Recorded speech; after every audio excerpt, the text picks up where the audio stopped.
साथियों, मैं आज आपके लिए हिंदी व्याकरण से रिलेटेड टॉपिक है जो बहुत ही महत्वपूर्ण है। हिंदी भाषा में अपने आप को परफेक्ट बनाने के लिए और भाषा शैली को उन्नत बनाने के लिए प्रत्येक टॉपिक आपके समक्ष प्रस्तुत कर रहा हूँ। प्रत्यय क्या है, प्रत्यय कितने प्रकार के होते हैं, इनसे रिलेटेड वीडियोस मैंने आपको हमारे अपने यूट्यूब चैनल शहर हैप्पीनेस संस्कृत एजुकेशन पर अपलोड कर दिए हैं। आप वहां विजिट कीजिए और आप सबसे हाथ जोड़कर विनम्र निवेदन है कि इस लॉकडाउन में, इस वैश्विक महामारी कोविड-19 में हमारे मासूम बच्चों तक इन वीडियोज़ को पहुंचाइए।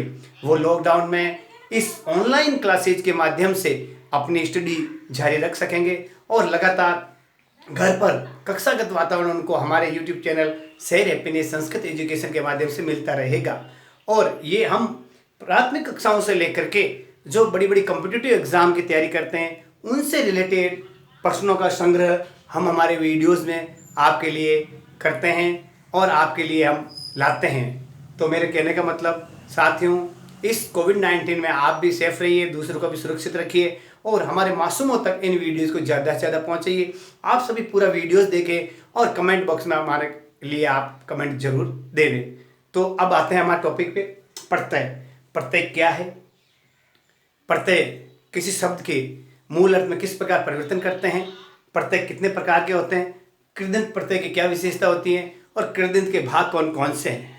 यानी क्रिया शब्दों को जिसे मूल धातु कहते हैं उनके पीछे लग करके उनके अर्थ में परिवर्तन कर देते हैं, वो कृदंत कहलाते हैं। इनमें कृतवाचक, कर्मवाचक, करणवाचक, भाववाचक और क्रियाबोध, इनसे रिलेटेड उदाहरण और इनकी परिभाषाएं हमने हमारे यूट्यूब चैनल शहर हैप्पीनेस संस्कृत एजुकेशन पर अपलोड कर दी है।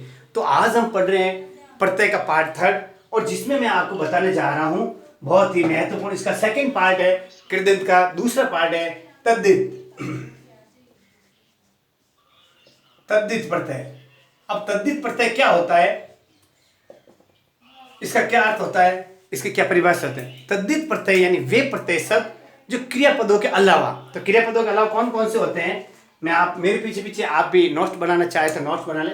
यानी तद्धित प्रत्यय होते हैं क्रिया पदों के अलावा अन्य पदों के साथ का प्रत्यय क्या कहलाता है? तद्धित प्रत्यय। इसका मैंने क्या बताया आपको? अर्थ। क्या बताया? ये इसका है अर्थ। अर्थ के रूप में आप लिख सकते हो कि क्रियापदों के अलावा अन्य पदों के साथ का जो होता है वो क्या कहलाता है?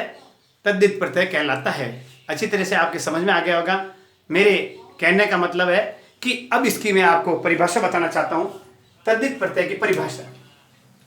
तो परिभाषा में पूरा मेरे पीछे पीछे लिखिए कि तद्धित प्रत्यय की परिभाषा क्या होती है। यानी धातु रूप क्रियापद होते हैं उनके अलावा, अर्थात संज्ञा, लिखो आप मेरे पीछे पीछे, किसकी पर तद्धित प्रत्यय की परिभाषा? संज्ञा, सर्वनाम, विशेषण। अब संज्ञा किसे कहते हैं, सर्वनाम और विशेषण क्या होता है, इनसे रिलेटेड वीडियोस हमने हमारे यूट्यूब चैनल शहर हैप्पीनेस संस्कृत एजुकेशन अपलोड किए हैं। आप विजिट कीजिए और इनकी विशेषताएं, इनकी परिभाषा, इनके प्रकार और उदाहरण के बारे में जान सकते हैं। आइए समझे कि संज्ञा, सर्वनाम, विशेषण आदि शब्दों के साथ, आप भी आराम से लिखिए, लगकर नए शब्द का निर्माण करते हैं, तद्धित प्रत्यय कहलाते हैं। आया समझ में आपके? अच्छी तरह समझ में आ गया होगा कि संज्ञा सर्वनाम क्रिया आदि शब्दों के साथ में प्रत्यय लग करके वो क्या बन जाते हैं, अन्य बन जाते। जैसे मैं आपको उदाहरण बताना चाहता हूं। आप उदाहरण के लिए लिखिए छात्र। देखो छात्र शब्द क्या है, छात्र संज्ञा शब्द है, इसमें आ लगाओ, छात्र में आ लगाइए तो क्या बन जाएगा भाई, छात्रा। ये नया शब्द बन गया, आया समझे। छात्र में आ शब्द लगाया हमने तो क्या बन गया, ये छात्रा बन गया। तो छात्रा में कौन सा प्रत्यय है, आ प्रत्यय, और मूल शब्द क्या है, छात्र है। अब मैं बताना चाहता हूं मीठा, आम मीठा फल है। तो मीठा क्या है भाई, यहां इस वाक्य में मीठा विशेषण है, तो मीठा के साथ में क्या प्रत्यय लगा दो, स प्रत्यय लगा दो। क्या लगा दो, तो स प्रत्यय लगाने से क्या बन जाएगा, मिठास। मीठा में स प्रत्यय लगा क्या बन गया, मिठास। इस प्रकार संज्ञा सर्वनाम क्रिया के अलावा जो संज्ञा सर्वनाम विशेषण शब्द होते हैं, आया समझ, यानी क्रिया के अलावा जो तीनों शब्दों से नए शब्द का निर्माण होता है वही तद्धित प्रत्यय कहलाता है। अब इसके बाद में मैं आपको तद्धित प्रत्यय के प्रकार के बारे में बताना चाहता हूं, यानी कितने प्रकार के होते हैं, कौन, तद्धित प्रत्यय। तो तद्धित प्रत्यय के मुख्य आपके 6 प्रकार हैं। 6 प्रकार को मैं आपको विस्तृत इसी वीडियो के माध्यम से बताना चाहता हूं। 6 प्रकार कौन कौन से हैं। सबसे पहला है आपको कृतवाचक तद्धित प्रत्यय। जिस तरह हमने उसमें देखा था, कृतवाचक उसमें होता था, किसमें, कृदंत में भी। तो पहला है कृतवाचक, आप भी मेरे पीछे पीछे नोट करते रहिए, आप भी लिखते रहिए, कृतवाचक। दूसरा भाववाचक, तीसरा संबंधवाचक। आगे समझे आप, कृतवाचक, भाववाचक, संबंधवाचक, और अब आगे आपको चौथा लिखना है अप्रत्ययवाचक। कौन सा है, अप्रत्ययवाचक। आप भी मेरे पीछे पीछे ये लिखते रहिए, इनको हम आपको उदाहरण सहित अभी समझाएंगे। और 5वां है उन्नतवाचक। ये है 5वां प्रत्यय किसका, तद्धित का प्रकार। और 6ठा है स्त्रीबोधक। ये आपके समझ में अच्छी तरह आ गया होगा कि तद्धित प्रत्यय संज्ञा सर्वनाम और विशेषण से बनता है, और वो 6 प्रकार के होते हैं, कृतवाचक, भाववाचक, संबंधवाचक, अप्रत्ययवाचक, उन्नतवाचक और स्त्रीबोधक। आगे समझ, ये सब है तद्धित प्रत्यय के भाग। अब सबसे पहले मैं आपको हमारे कृतवाचक प्रत्यय के बारे में बताना चाहता हूं कि वे शब्द जो किसी संज्ञा सर्वनाम या विशेषण के साथ जुड़कर कौन सा कृतवाचक शब्द बनाते हैं।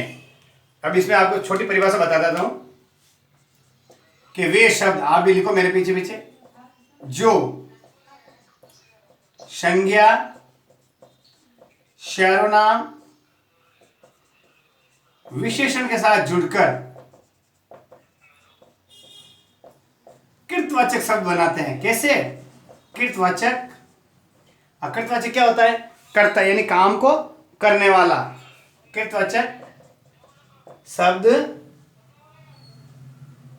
का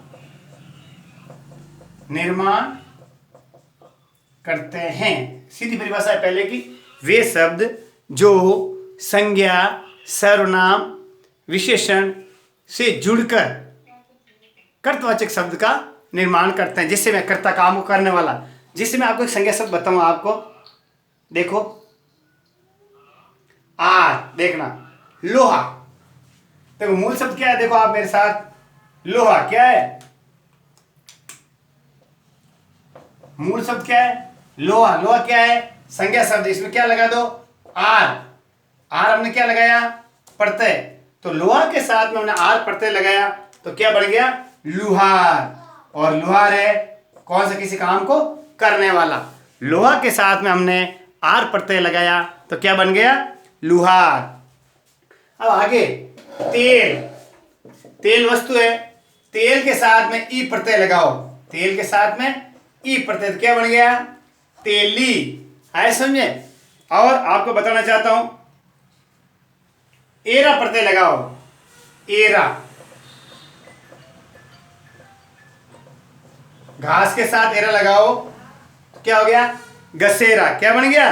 गसेरा। इस प्रकार मैंने आपको कृतवाचक शब्द के जो प्रत्यय हैं उनसे रिलेटेड आपको मैंने उदाहरण बताए हैं। अब अगला चल रहा है आपको भाववाचक, यानी वे परिभाषा हुआ कि वो है वे शब्द जो संज्ञा सर्वनाम क्रिया के साथ जुड़ करके, वे शब्द जो भाववाचक शब्द बनाते हैं। कैसे? भाववाचक शब्द बनाते हैं। अब भाववाचक शब्द कैसे होते हैं भाई? देखो, मैंने संज्ञा के बारे में आपको बताया था, जैसे बुराई, बचपन, बुढ़ापा, मिठास, लालिमा, गर्मी। अब देखो आई, अब एक एक प्रत्यय देखो। मूल शब्द है बुरा, और इसमें प्रत्यय कौन सा लगा रहे हैं? आई प्रत्यय। तो बुरा के साथ में आई प्रत्यय लगाने से क्या हो गया भाई? बुराई। क्या बन गया? बुरा के साथ में हमने आई प्रत्यय लगाया तो बुराई।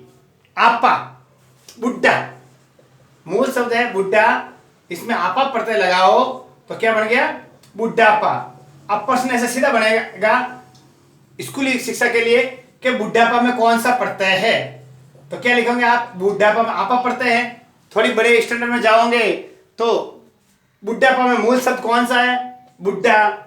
इससे आगे स्टैंडर्ड में पूछा जाएगा बुढ़ापा में किस प्रकार का प्रत्यय लगाए गए हैं, तो आपा प्रत्यय है जो तद्धित प्रत्यय का भाववाचक रूप है।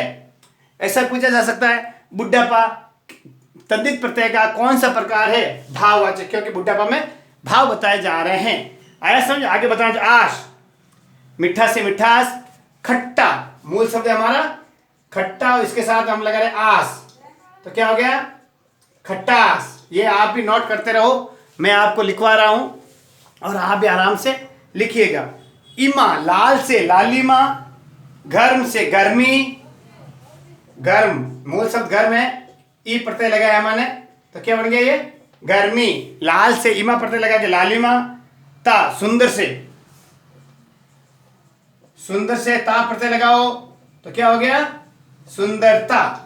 आया? सुंदर क्या शब्द है? भाववाचक संज्ञा बनाएगी सुंदर से सुंदरता, यानी सुंदर शब्द है विशेषण, इसमें ता लगा दिया हमने तो भाववाचक संज्ञा बन गया सुंदरता, और सुंदरता में ता प्रत्यय है जो तद्धित प्रत्यय के अंतर्गत आता है।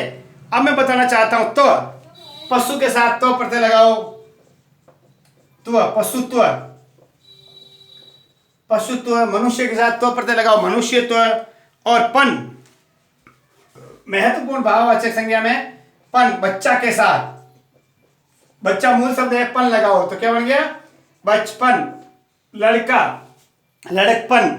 प्रश्न पूछा जा सकता है लड़कपन शब्द में मूल शब्द क्या है? लड़का, प्रत्यय कौन सा लगा है? पन। किस प्रकार का? भाववाचक तद्धित। अब आगे चल रहे हैं आपका तीसरा प्रकार है तद्धित प्रत्यय का संबंधवाचक, यानी वे शब्द, अब इस बार जो संबंधवाचक शब्द बनाते हैं। कैसे बनाते हैं? संबंधवाचक शब्द बनाने वाले प्रत्यय, संबंधवाचक प्रत्यय बनाने वाले प्रत्यय। तो संबंधवाचक शब्द बनाने वाले प्रत्यय क्या कहलाते हैं भाई?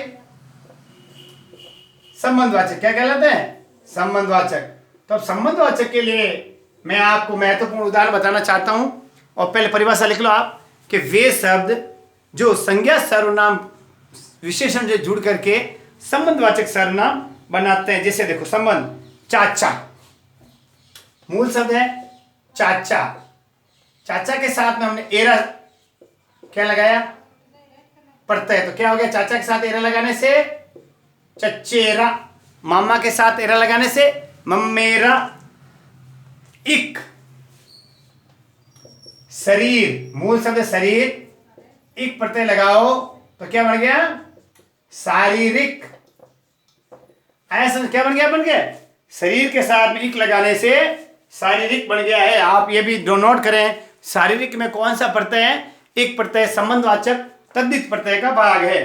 इत, फल, मूल शब्द फल है, इत प्रत्यय लगाओ तो क्या बन गया? फल के साथ इत लगाने से फलित।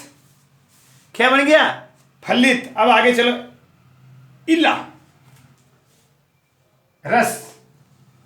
रस के साथ में इला बनाए से क्या बन गया? रसीला। रसीला में कौन सा प्रत्यय है? इला प्रत्यय। दया, मूल शब्द है दया, इस आलू, तो दया के साथ आलू लगाने से क्या बन गया? दयालु। ये संबंधवाचक आपके प्रत्यय हैं जो तद्धित प्रत्यय का भाग हैं। एला, एला विष के साथ, विष के साथ हम कोई भी प्रत्यय का प्रयोग करते हैं। जैसे विष के साथ हमने कौन सा प्रत्यय का प्रयोग किया है? एला प्रत्यय। तो विष के साथ में एला का लगाने से क्या बन गया?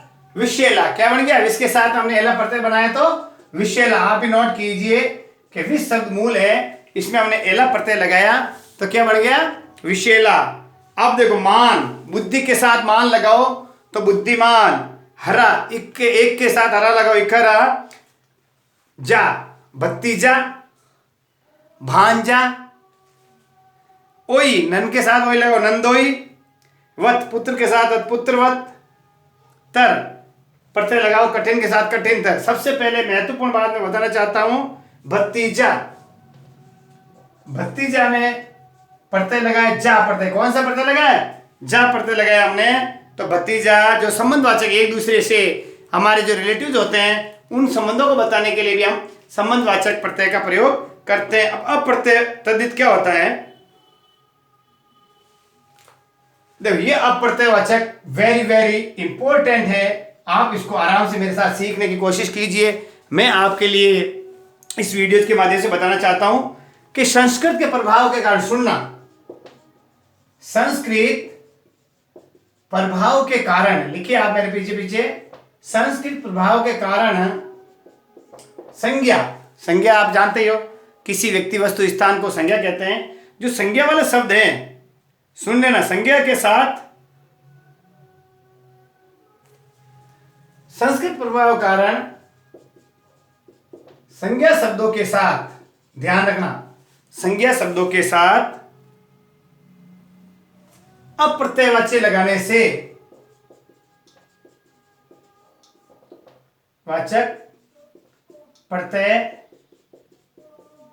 लगाने से संतान शब्द अर्थ वाला बनता है। यानी संतान शब्द का बोध होता है। संतान शब्द का बोध होता है। कैसे? देखो, यानी एक ऐसे संज्ञा शब्द है जिसको हम संस्कृत के माध्यम से उनका हम प्रत्यय लगाए उनके पीछे, तो वो क्या बन जाएंगे? संतान बन जाएंगे। जैसे देखो, रघु, मन्नु। अब देखो, रघु, ध्यान रखना, आप देखना, मनु और वसु। तो रघु का क्या बन गया? राघव। मनु का मानव। वासु का वासुदेव। तो ये तीनों बने आपके वेरी वेरी इंपॉर्टेंट है, परीक्षा पूछे जा सकते हैं। राघव, मानव और वसुदेव, इसमें कौन सा प्रत्यय लगाया? तीनों में अप्रत्यय लगाया। कौन सा प्रत्यय? राघव में कौन सा प्रत्यय है? मूल शब्द रघु, और राघव में अप्रत्यय। मनु, मानव में अप्रत्यय। वासु, वासुदेव में अप्रत्यय। आया आपके समझ में? तो ये किस प्रकार का रूप है? अप्रत्ययवाचक तद्धित प्रत्यय है। तो परीक्षा में इंपॉर्टेंट है राघव, मानव और वसुदेव में कौन सा प्रत्यय। इसी तरह ई, देखो ई प्रत्यय से लगाने से मूल शब्द है दशरथ। दशरथ में ई प्रत्यय लगाओ तो क्या हो गया? दासरथी। बहुत इंपॉर्टेंट है। दासरथी शब्द में कौन सा प्रत्यय है? ई प्रत्यय। कौन सा? अब देखो, वाल्मीकि ई प्रत्यय। सौमित्र, सुमित्रा का, सुमित्रा में ई प्रत्यय लगाओ तो क्या हो गया? सौमित्र। क्या हुआ? सौमित्र। आगे पूछे जा सकते हैं, दासरथी, वाल्मीकि और सौमित्र में कौन सा प्रत्यय है? ई प्रत्यय। इसी तरह ए, कुंती, आप नोट कीजिए, कुंती में एक प्रत्यय लगाने से कौन्तेय। क्या बनाइए? कौन्तेय। वेरी इंपॉर्टेंट है, आपकी पिछली परीक्षा में पूछा जा चुका है कि कुंती में एक प्रत्यय लगाने से क्या बनता है? कौन्तेय। गंगा में एक प्रत्यय लगाने से क्या बनता है? गंगेय। और भगिनी में ये प्रत्यय लगने से क्या बनता है? भगिने। अब इसी की तरह आपको ये से अदिति का अदिति, अदिति में ये प्रत्यय लगाओ तो क्या हो गया? आदित्य। क्या हो गया? आदित्य। तो आदित्य में ये प्रत्यय लगाया तो हम क्या हो गया? आदित्य। क्या बना? आदित्य। तो आप ही नोट कीजिए, आदित्य में हमने ये प्रत्यय लगाया आदित्य, देत में ये प्रत्यय लगाया दैत्य। ई वेरी वेरी इंपॉर्टेंट, इसी के साथ चल रहा है अप्रत्याशित में हम आपको लिखवा रहे हैं ई प्रत्यय जनक। क्या लिखा मैंने? ई प्रत्यय जनक। आप लिखिए, जनक में ई प्रत्यय लगाने से क्या हो गया? जानकी। जनक मूल शब्द है, ई प्रत्यय लगाया तो क्या बन गया? जानकी। तो जानकी में कौन सा प्रत्यय है? ई प्रत्यय। द्रुपद, देखो द्रुपद है मूल शब्द, द्रुपद में ई प्रत्यय लगाया तो क्या बन गया? द्रौपदी। आप ही नोट कीजिए, द्रुपद में हमने ई प्रत्यय लगाया तो क्या बन गया? द्रौपदी। आया समझे? इसके बाद में मिथिला, मैथिली, गंधार, गंधारी,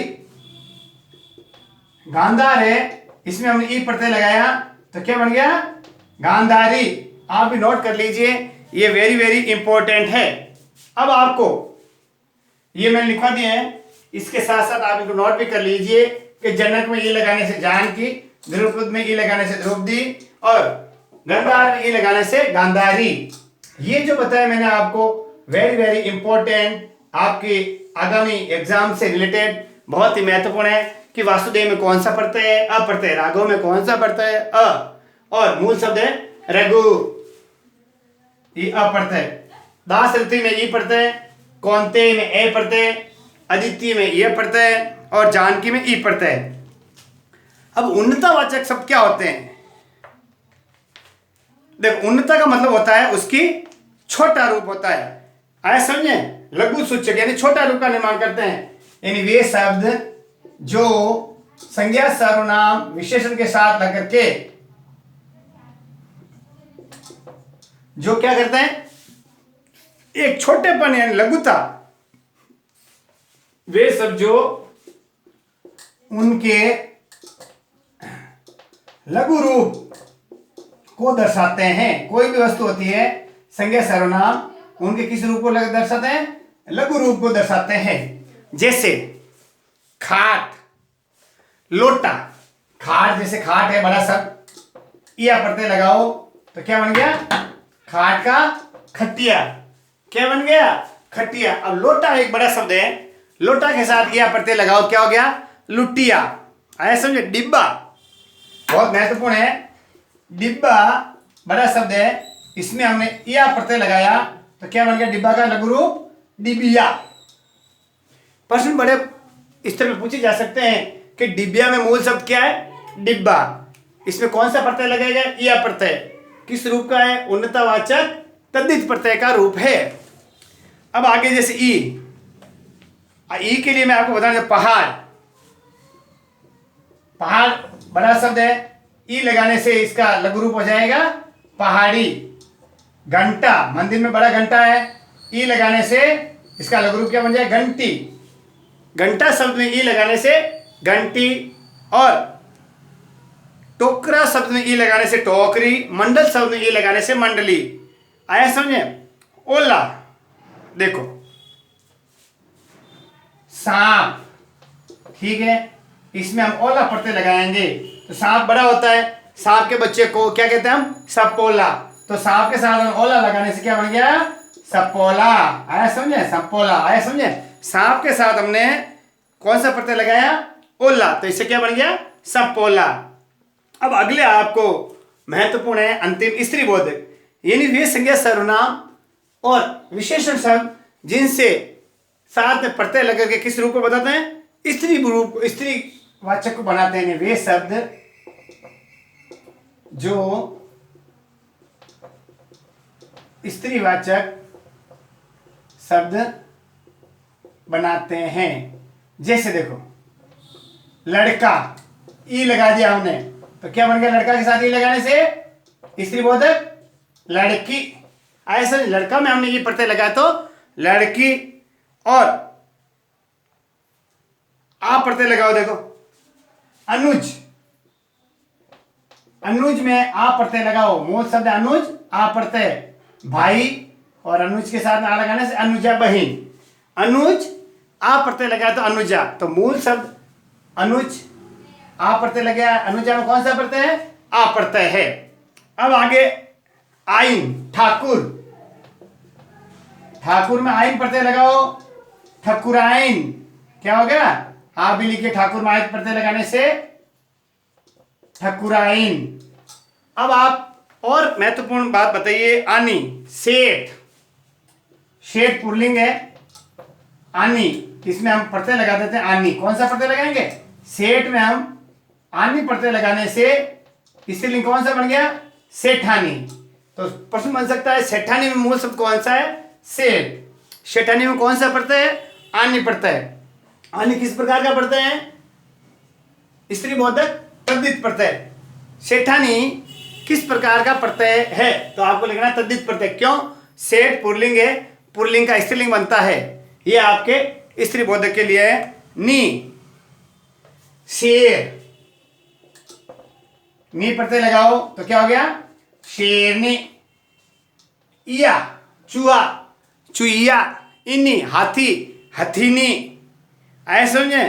इन, बाघ, बागिन, बाघ मूल शब्द है, इन प्रत्यय लगाएंगे तो क्या हो गया? बाघ के साथ बागिन। आए माली, मालिन। ये जो मैं आपको महत्वपूर्ण बात बताना चाहता हूं, कृदंत और तंदित प्रत्यय दोनों में सबसे महत्वपूर्ण बात है कि तद्धित प्रत्यय संज्ञा, सर्वनाम और विशेषण वाले शब्द होते हैं। ये महत्वपूर्ण दिमाग में बिठा लो। कृदंत में सभी शब्द क्रियाबोधक होते हैं, जिसके पीछे ना होता है। पढ़ना, लिखना, खेलना, बोलना, दौड़ना, चलना, उठना, बैठना, घिरना, आना, जाना, नाचना, ये जो शब्द मैंने दहाड़ना, लिखना, खेलना, ये शब्द बताए, वो आपके ना जिसके पीछे आता है वो कृदंत प्रत्यय के अंतर्गत आते हैं।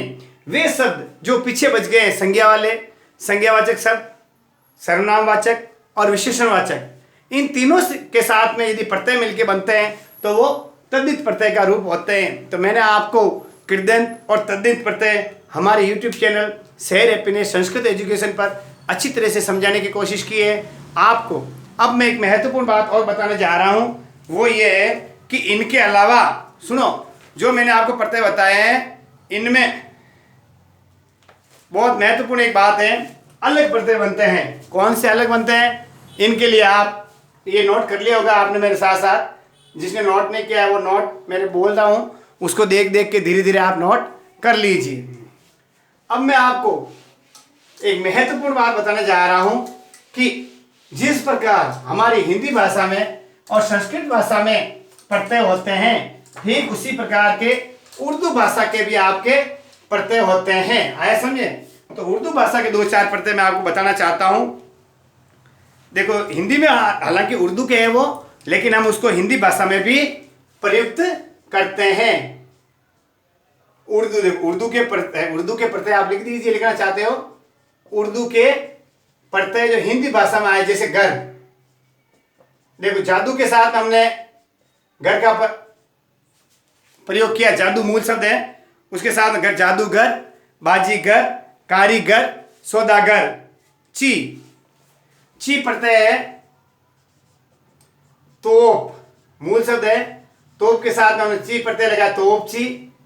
और अफीम के साथ ची प्रत्यय लगा, अफीम ची। बाबर के साथ बाबर ची, तबल ची। नाक, अगला प्रत्यय नाक, जैसे सर्वनाक, यह है नाक, सर्वनाक। तो नाक प्रत्यय है जो घर, ची, नाक और दार, जैसे दुकानदार, दार प्रत्यय है, इसमें शब्द मूल शब्द है दुकानदार। क्या है? दुकानदार में दुकान शब्द मूल है और दार प्रत्यय लगा है। आबाद, अहमदाबाद, इलाहाबाद, बाद। देखो, आबाद प्रत्यय है तो अहमदाबाद, अहम मूल शब्द है, अहमद और अहमद और बाद, अहमद मूल शब्द है और बाद इसमें आबाद प्रत्यय लगा हुआ है। इंदा, ये शर्म बहुत इंपॉर्टेंट है, इंदा शर्म मूल शब्द है, शर्म में हमने कौन सा प्रत्यय लगा? इंदा लगा, क्या बन गया? शर्मिंदा। आगे है खोर, घूसखोर, जमा, रिश्वतखोर। देखो खोर शब्द है और मूल शब्द जैसे रिश्वत, रिश्वत के साथ हमने खोर प्रत्यय लगा दिया तो कौन सा बन गया? रिश्वतखोर। आगे बताना चाहता हूँ नी, दीवानगी, सादगी, ताजगी, जिंदगी, इस तरीके से गिर, राहगीर, जहांगीर, गिर से प्रत्यय लगे हुए हैं। अब आगे बताना मगार, मददगार, गुनाहगार, रोजगार, ये सब भी आप देखो याद। नवीश, नक्शा नवीश, अर्जी नवीश, अर्जी नवीश, अर्जी मूल शब्द और नवीश उर्दू भाषा का प्रत्यय है। नामा, अकबरनामा, इकरारनामा, बंद, हथियारबंद, नजरबंद। तो नजरबंद में नजर मूल शब्द है, बंद उर्दू भाषा का शब्द है जो हमारी हिंदी भाषा में प्रयुक्त होता है। बाज, चालबाज, दग्गाबाज, नशेबाज, मंद, अक्लमंद, जरूरतमंद, साज, जिल्द साज, घड़ी साज। है साज के लिए देखो साज शब्द है, घड़ी मूल शब्द है, इसके साथ साज लगा क्या बना? घड़ी साज। इस तरीके से मैंने आपको बताया उर्दू भाषा का महत्वपूर्ण, वेरी वेरी इंपॉर्टेंट बात आपको आज बताना चाहता हूं वीडियो के अंत में कि कुछ शब्द ऐसे होते हैं इंपॉर्टेंट। देखो ये स्टार बना लिया मैंने आपके लिए, यानी इंपॉर्टेंट। इंपॉर्टेंट का आपकी नोट कीजिए। कुछ शब्द ऐसे होते हैं जो बीच में या अंत में शब्द के साथ में प्रत्यय के रूप में लगते हैं, ऐसा समझें। यानी मध्य, देखो कुछ शब्द, कुछ प्रत्यय लिखिए आप मेरे पीछे पीछे। कुछ प्रत्यय शब्द के मध्य या अंत में, लिखो आप भी मेरे पीछे। कुछ प्रत्यय शब्द के अंत या मध्य में जुड़ करके में जुड़ने से स्वरों में परिवर्तन हो जाता है। जैसे मैं पहले बता, समाज, इक प्रत्यय, देखो क्या लगाया मैंने? समाज है मूल शब्द, इसमें मैंने इक प्रत्यय लगाया तो क्या बन गया? समाज है। देखो मूल शब्द, तो इसके प्रत्यय में बदला, प्रत्यय लगाने से समाज का क्या बन गया भाई? सामाजिक। देखो समाज में स के साथ में आ गया, ज के साथ में ई आ गया, क। तो ये जो स्वरों में भी परिवर्तन होता है। इतिहास, देखो इतिहास मूल शब्द है, क्या है? आप भी लिखिए। इतिहास में हम एक प्रत्यय लगाते हैं तो क्या हो गया? ऐतिहासिक। विज्ञान में इत प्रत्यय लगाए हैं तो वैज्ञानिक। नीति में ई प्रत्यय लगाए हैं, नीति में, ये इंपॉर्टेंट है। नैतिक, ये इंपॉर्टेंट है। नीति शब्द में एक प्रत्यय लगा के आप नया शब्द बनाइए तो नैतिक। और परीक्षा पूछा जा सकता है नैतिक में कौन सा प्रत्यय है? इक प्रत्यय। भूगोल से भौगोलिक, लोक से लौकिक। ये अगला आ रहा है आपके वेरी वेरी इंपॉर्टेंट प्रत्यय, ये मधुर। मधुर में ये प्रत्यय लगाने से क्या हो गया? माधुर्य। क्या बन गया? मधुर में ये लगाने से, मधुर शब्द है मूल, और इसमें क्या बन गया? माधुर्य।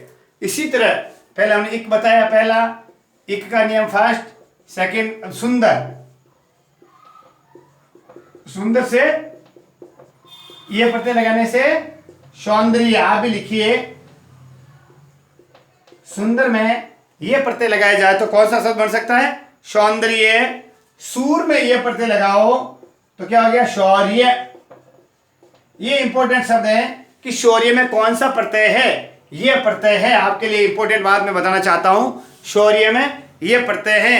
अब देखो ई प्रत्यय, दशरथ में दासरथी, मैंने आपको बता दिया था। सौमित्र में सुमित्र, गंगा, ए गंगा में गांगे। देखो ए प्रत्यय, थड़े ए, गंगा, गांगे, आया समझे? इस तरीके से आप और लिखना चाहिए। कुंती, कौनते, कुंती, आराम से लिखिए आप, पीछे पीछे कुंती का हो गया कौनते। अब ये आजकल प्रश्न ऐसे पूछे जाते हैं कि कौनते शब्द में किस प्रकार का प्रत्यय है? ए प्रत्यय। कौन सा आया? ए प्रत्यय। ई प्रत्यय के लिए आपको फोर्थ भी लिख दीजिए। ई प्रत्यय है आप, जैसे सुमित्रा का सौमित्री, सुमित्रा का क्या हो गया? सुमित्रा का क्या हो गया? सौमित्री। क्या हो गया? सुमित्रा का क्या हो गया? सौमित्री। इस तरीके से दशरथ का दासरथी ई प्रत्यय लगाने से ये हो गया। अब है ठक्कुर, फोर्थ है आइन, ठाकुर से हटके ठक्कुराइन हो गया। क्या हो गया? ठाकुर से ठाकुराइन नहीं होगा, ठक्कुराइन होगा। क्या होगा? ठक्कुराइन। मुंशी का मुंशियाइन। इनी, अगला प्रत्यय है इनी, हाथी, तो हर हट गए हथीनी। ये इंपॉर्टेंट है। हथीनी शब्द में कौन सा प्रत्यय आता है? इनी प्रत्यय। कौन सा आता है? इनी प्रत्यय। हथीनी में इनी प्रत्यय मूल शब्द है हाथी, हाथी का हथीनी। एरा, चचेरा, ममेरा बता दिया। आई, बहुत बढ़िया, आई प्रत्यय इंपॉर्टेंट। आई प्रत्यय आप भी लिखिए। साफ मूल शब्द है, साफ के साथ में आई लगाने से सफाई। परीक्षा में पूछा जा सकता है कि सफाई शब्द में कौन सा प्रत्यय है? आई प्रत्यय। आरी, पूजना, पूज, देखो पूजना, आरी पूजना मूल शब्द है और बन गया पुजारी। Very very important. पुजारी में कौन सा शब्द है प्रत्यय के रूप में काम आता है? आरी प्रत्यय। कौन सा आता है? आरी। पुजारी, भीख से भिखारी। ऊंटा, काला, कलूटा। आव, आव प्रत्यय है। अगला ये प्रत्यय है, मूल शब्द है खींचना। खींचना में आव प्रत्यय लगाने से क्या हो जाएगा? खिंचाव। क्या हो जाएगा? खिंचाव। ये इंपॉर्टेंट रूल्स मैं आपको बता रहा हूं। अगला है आस, मीठा से मिठास। आपा, बुढ़ा से बुढ़ापा। आर, लोहा से लोहार, सोना से सुनार। इया, चूहा से चुईया। वाड़ी, फूल से फुलवाड़ी। वास, रानी से रानीवास। पन, बचपन, बच्चा से बचपन। हारा, मनी, मनीहारा। एल, नाक से नकेल। एल प्रत्यय बहुत बढ़िया है। एल, नाक, नकेल। सीधा साधा पूछा जा सकता है नकेल में कौन सा प्रत्यय है? एल प्रत्यय। नकेल में मूल शब्द कौन सा? नाक। नकेल किस प्रकार का प्रत्यय है? तो आपको कौन सा बताना है? तद्धित प्रत्यय। कौन सा है ये? तद्धित प्रत्यय। आवना, लोभ, लुभावना। आवना अंतिम प्रत्यय है। आवना मूल शब्द है लोभ। ऐसा पूछा जा सकता है लोभ में आवना प्रत्यय जोड़िए, तो आपको लोभ, लोभावना नहीं लिखना। क्या लिखना है? लुभावना। क्या लिखना है? लुभावना में। इस प्रकार मैंने आपको हमारे YouTube channel share happiness Sanskrit education पर प्रत्यय पार्ट 3 में पूरे अच्छी तरह से हर तरह के एग्जाम में आने वाले प्रत्ययों से संबंधित आपको जानकारी दे दी है। आप इस वीडियो को ज़्यादा से ज़्यादा बच्चों तक पहुँचाइए। नमस्कार साथियों।